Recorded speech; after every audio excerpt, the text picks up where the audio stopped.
আলহামদুলিল্লাহ, জাযাকাল্লাহ, বারাকাল্লাহু ফি হায়াতি। অত্যন্ত চমৎকারভাবে কোরআন সুন্নাহর আলোকে আমাদের প্রশ্নের জবাব দিয়েছেন, এই জন্য আপনাকে মোবারকবাদ।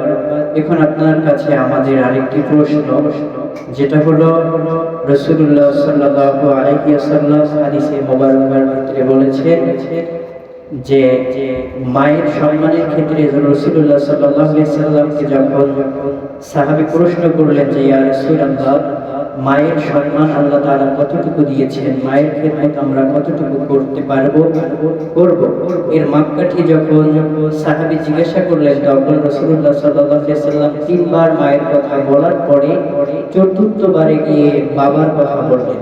এই যে তিনবার মায়ের কথা বললেন, এর ভিতরে কি হিকমত আছে এবং কি ত্যাগের বিনিময়ে মায়ের সম্মান আল্লাহ পাক রব্বুল আলামিন এতটা বাড়িয়ে দিয়েছেন? এই তিনবার বলার কারণ কি, এর পিছনে হাকিকতটা কি, এটা যদি একটু পরিষ্কার করে বলতেন, ব্যাখ্যা করে বলতেন, তাহলে জাতি উপকৃত হবে ইনশাআল্লাহ। জি, বিজ্ঞ উপস্থাপক, আপনাকে আবারও মোবারকবাদ জানিয়ে আপনার প্রশ্নের উত্তর দিতে চেষ্টা করব ইনশাআল্লাহ।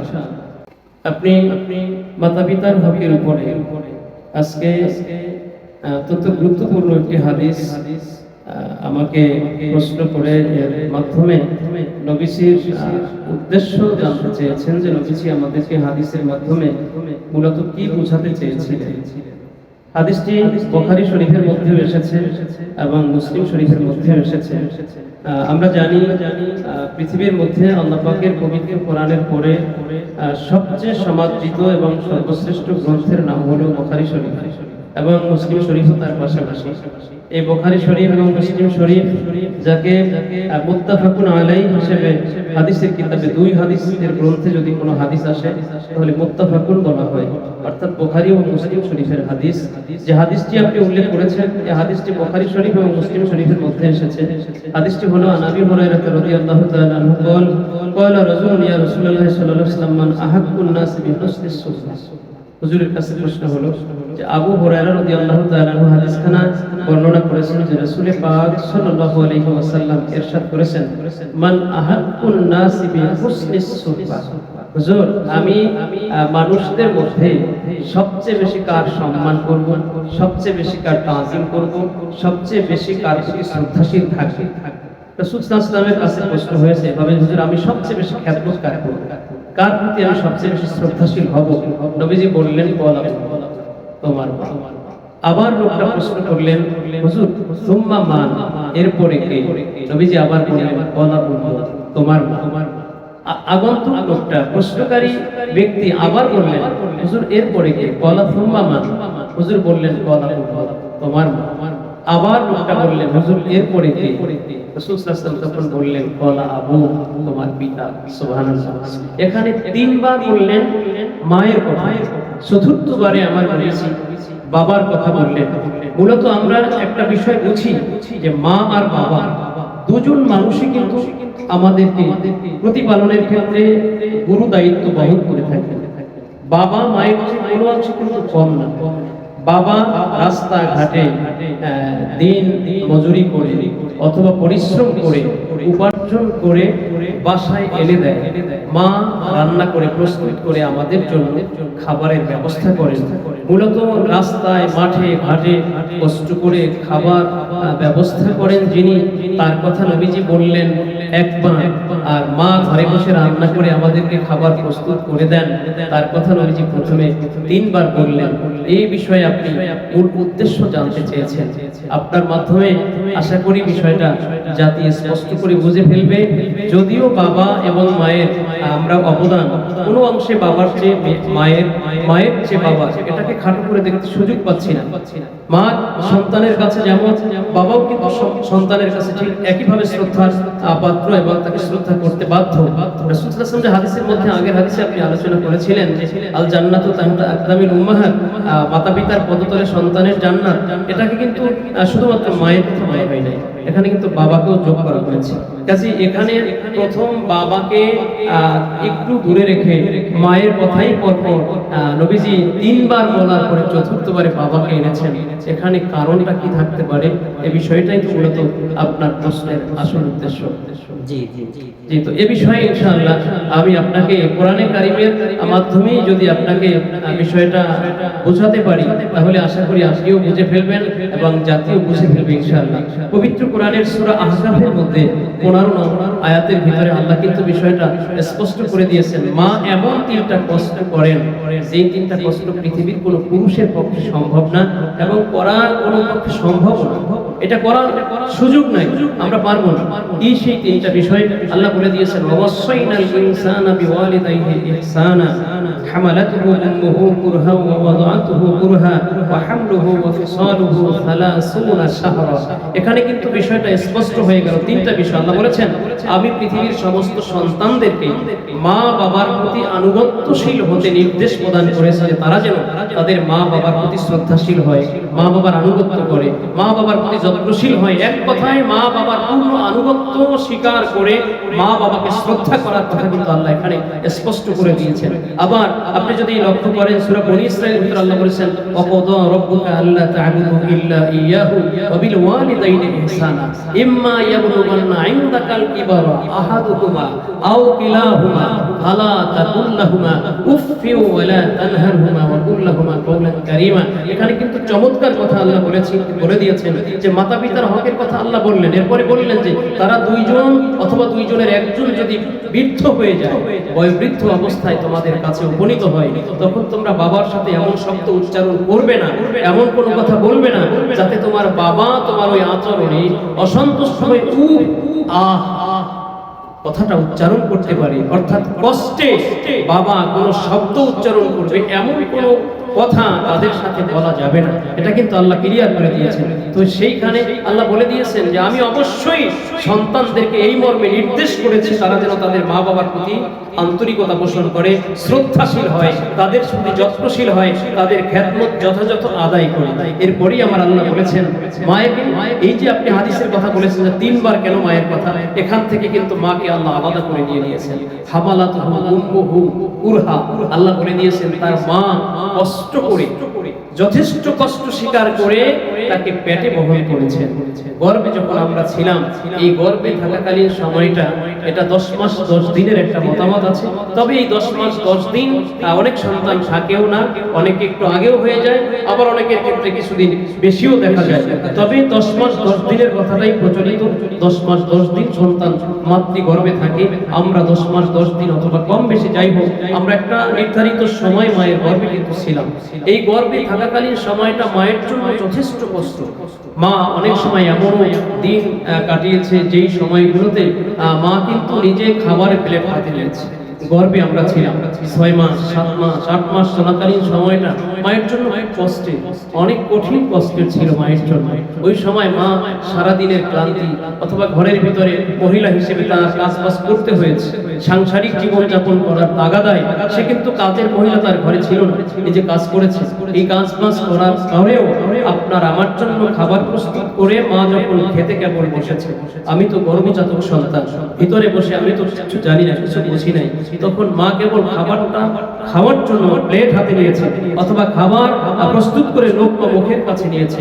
তখন আমরা পেটের মধ্যে নড়াচড়া করেছি অথবা পেটের মধ্যে একটু লড়তে গিয়ে মায়ের পেটের মধ্যে লাথি মেরে দিয়েছি, যেটা মায়ের জন্য জীবন চলে যায় এমন একটা অবস্থার উপক্রম তৈরি করে দিয়েছিল, যে কারণে মা কষ্টে খাবার প্লেটটা ফেলে রেখে উহু আহা শব্দ করে বুকের মধ্যে হাত চাপা দিয়া উপর হয়ে পড়ে রয়েছিল, অথবা মা গিয়া বিছানায় শুয়ে পড়েছে, সে বেলায় আর খাবার মুখে দিতে পারে নাই। যেই কারণে নবীজি বলেছেন তোমার মা তোমার কাছে সবচেয়ে বেশি আবদার যোগ্য, সবচেয়ে বেশি তোমার খেদমত পাওয়ার যোগ্য দাবিদার। এরপরে রাসূল পাক সাল্লাল্লাহু আলাইহি ওয়াসাল্লামের কাছে আবার যখন প্রশ্ন হলো হুজুর এরপরে কে, তখন আবার নবীজি বললেন তোমার মা।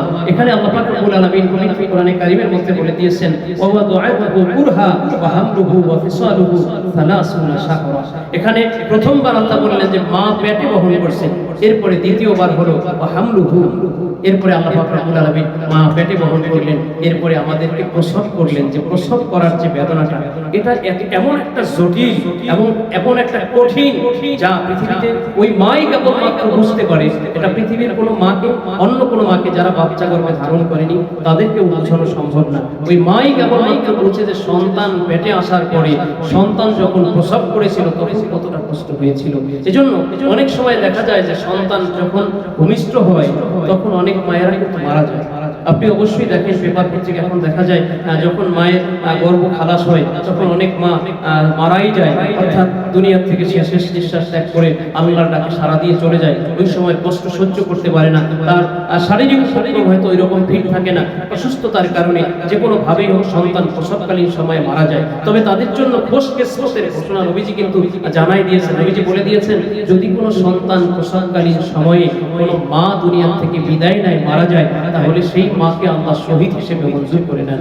মায়ের মর্যাদা শহীদ হিসেবে আল্লাহ কবুল করেন। তো এখানে মায়ের কথা নবীজি এই কারণে দ্বিতীয়বারও বলেছেন। এরপরে তৃতীয়বার আবার লোকটা প্রশ্ন করলো, হুজুর এরপরে কে? নবীজি বললেন, তোমার মা।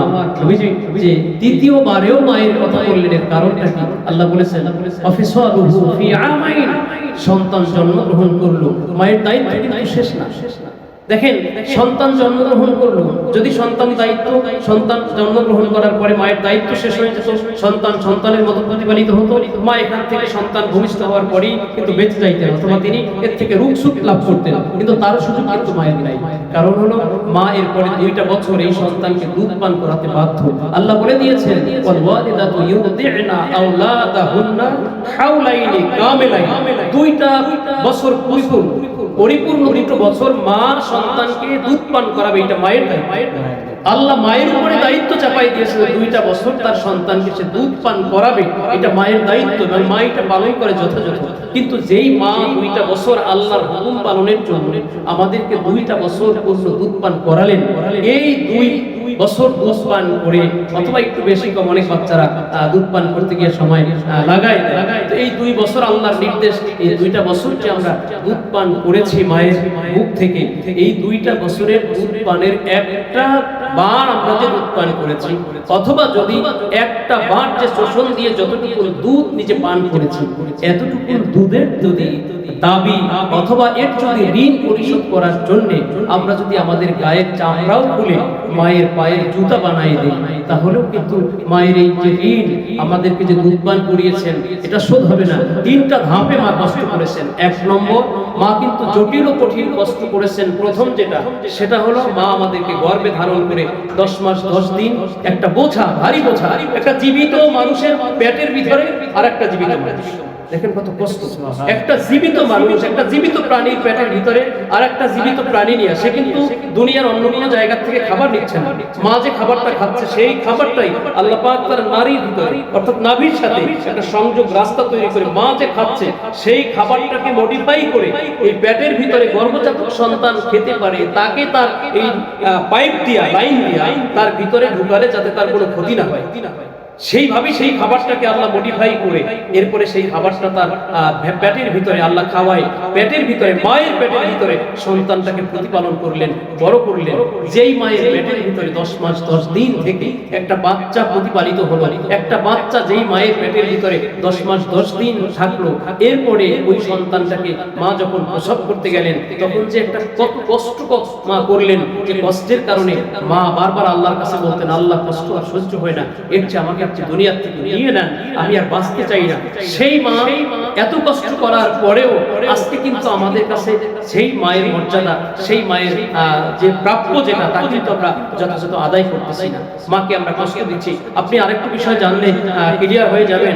আজকে একটা বিষয় দেখলাম, গাজীপুরে এক বাবা তার নিজের সন্তানকে কুপিয়ে নিজের হাতে হত্যা করেছে। বাবাকে গালি দিত, মাকে গালি দিত, অকথ্য ভাষায় মা বাবার সাথে আচরণ করত। বাবা, একজন বাবা পৃথিবীতে সে কখনোই তার সন্তানকে হত্যা করতে উদ্যত হয় না, এটা হয়েছে এরকম শোনাও যায় না।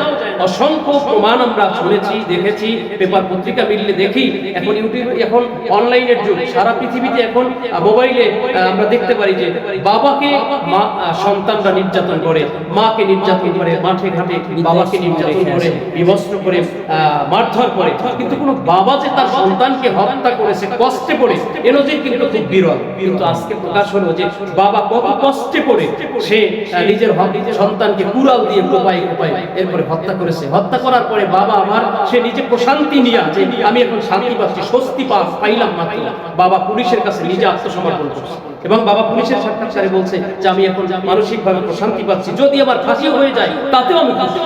তাহলে একটা সন্তান তার বাবার উপরে কতটা নির্যাতন করলে, কষ্ট দিলে, জুলুম করলে বাবা অসন্তুষ্ট হয়ে নিজের সন্তান হত্যা করতে পারে। হত্যা করে আবার এই মানসিকতায় সে বলবৎ এখন সন্তান নিজের সামনে এখন লাশ নিজে দেখতেছে, সন্তানকে খুন করেছে বাবা নিজে। সেই বাবা নিজে খুন করার পরেও ওই সন্তানের প্রতি তার কিন্তু এখনো কোনো মায়া আসে না, যে না এটা এতটাই নিষ্ঠুর ছিল, এতটাই জালেম ছিল, এতটাই বাবা মায়ের বিদ্বেষী ছিল, যেই কারণে বাবা মা এতটাই অতিষ্ঠ। হত্যা করে মাও যেমন স্টেটমেন্ট দিচ্ছে, আমাকে গালি দিত, আমাকে মারতো, ওর বাবাকে মারতো, এই কথাগুলো মাও যেমন বলতেছে দিব্যি, বাবাও তেমন অকুত ভয়ে বলতেছে। তার মানে এই সন্তানটা বোঝা যাচ্ছে যে মা বাবাকে কত নির্যাতন করেছে, কত জুলুম করেছে। এই জুলুম নির্যাতন এগুলো তো মা বাবার প্রাপ্য না। মা বাবা আপনার এমন, তাদের সাথে আপনি কথা বলবেন এতটাই নমনীয় ভাষায় যে আপনি কথা বলতে গেলে তারা পুনরায় আবার প্রশ্ন করবে যে কথাটা বুঝি নাই, আবার আপনি তাদের সাথে এমন ভাষায় কথা বলবেন, আপনার কথাটা এতই নিম্নগামী হবে যে কথাটা বুঝতে না পারলে দ্বিতীয়বার আপনাকে প্রশ্ন করে মা আবার জানতে চাইবে যে বাবা আমি বুঝি নাই। এতটা নমনীয় কণ্ঠে মায়ের কাছে মায়ের কথা বলা দরকার, বাবার কাছে কথা বলা দরকার। জি, আল্লাহ বলেছেন ওয়ালা তানহারহুমা ওয়া কুল লাহুমা কাওলান কারীমা, কাওলান কারীমা, তাদের সাথে খুব নমনীয় কণ্ঠে কথা বলতে আল্লাহ নির্দেশ করেছেন। ধন্যবাদ আপনাকে স্মরণ করিয়ে দেওয়ার জন্য। আল্লাহ কিন্তু খুব নরম কণ্ঠে কথা বলতে বলেছেন। জি, অনেক সুন্দরভাবে আপনি আমাদের প্রশ্নের জবাব কোরআন সুন্নাহর দৃষ্টিতে দিয়েছেন। এখন আমি আরেকটু ছোট্ট একটি বিষয় জানতে চাই যে রাসূলুল্লাহ সাল্লাল্লাহু আলাইহি ওয়াসাল্লাম হাদিসে মুবারকার ভিতরে বলেছেন যে যদি কোনো সন্তান, আমি জানি এখানে রাসূলুল্লাহ সাল্লাল্লাহু আলাইহি ওয়াসাল্লাম বলেছেন নেক সন্তান মাতা পিতার দিকে সুদৃষ্টিতে তাকালে একটি কবুল হজের সওয়াব আল্লাহ তাআলা ওই সন্তানের আমলনামায় দান করে দেন। তো এখানে যে রাসূলুল্লাহ সাল্লাল্লাহু আলাইহি ওয়াসাল্লাম একটি শর্ত বাতিয়ে দিয়েছেন যে নেক সন্তান, তো নেক সন্তান যদি রাসূলুল্লাহ সাল্লাল্লাহু আলাইহি ওয়াসাল্লামের কথা অনুযায়ী তার আম্মু আব্বুর দিকে দৃষ্টি করে মায়ার নজরে তাকায়, তাহলে রাসূলুল্লাহ সাল্লাল্লাহু আলাইহি ওয়াসাল্লামের হাদিস অনুযায়ী কতবার তাকালে কতগুলো কবুল হজের সওয়াব তার আমলনামায় আল্লাহ তাআলা দান করবেন, এই বিষয়ে যদি আমাদেরকে একটু ক্লিয়ার করে দিতেন। জি, আপনাকে আবারও আন্তরিক ধন্যবাদ। রাসূলুল্লাহ সাল্লাল্লাহু আলাইহি ওয়াসাল্লামের একটা চমৎকার বাণী রাসূলুল্লাহ সাল্লাল্লাহু আলাইহি ওয়াসাল্লাম ইরশাদ করেছেন, সন্তান যদি মা বাবার দিকে তাকায়, মা মিন বাররি ইয়ানজুরু ইলা ওয়ালিদাইহি নাযরাতা রাহমাতিন ইল্লা কাতাবাল্লাহু লাহু বিকুল্লি নাযরাতান হাজ্জাতাম মাবরুরা। নবী পাক সাল্লাল্লাহু আলাইহি ওয়াসাল্লাম বলেছেন, যদি কোনো সন্তান তার মা বাবার দিকে নেক নজরে একবার তাকায় তাহলে একটা কবুল হজের সমান সওয়াব তাকে দান করা হয়। সুবহানাল্লাহ। তো একটা কবুল হজের সমান সওয়াব এখানে বলা হয়েছে। এরপরে রাসূলুল্লাহ সাল্লাল্লাহু আলাইহি ওয়াসাল্লামের কাছে প্রশ্ন করা হলো, হুজুর যদি কেউ 100 বার তাকায়, হুজুর যদি 100 বার তাকায়, হুজুর বললেন 100 কবুল হজের সমান সওয়াব। আপনাকে আরেকটা বিষয় আমরা ক্লিয়ার করে দিচ্ছি। রাসূল সাল্লাল্লাহু আলাইহি ওয়াসাল্লাম বলছেন, আল হাজ্জুল মাবরুর লাইসা লাহু জাযাউ ইল্লাল জান্নাহ। যার হজটা আল্লাহর কাছে মকবুল হয়, কবুল হয়ে যায়, হজ তো মূলত আরাফার ময়দানে গিয়ে অবস্থান করে। হজের বেশ কিছু আমল আছে যে এই আমলগুলো যারা নির্দিষ্ট দিনে নির্দিষ্ট স্থানে অর্থাৎ মক্কাতুল মুকাররমার বিভিন্ন জায়গা, মিনা, মুজদালিফা, আরাফা, কাবা শরীফের সাথে সম্পৃক্ত, টোটাল মিলে একটা হজ। এটা নিয়ে ব্যাপক আরেকদিন যদি সময় হয়, আপনি যদি এভাবে আমাদের থেকে জানতে চান, আমরা সেদিন আবার আলোচনা করব।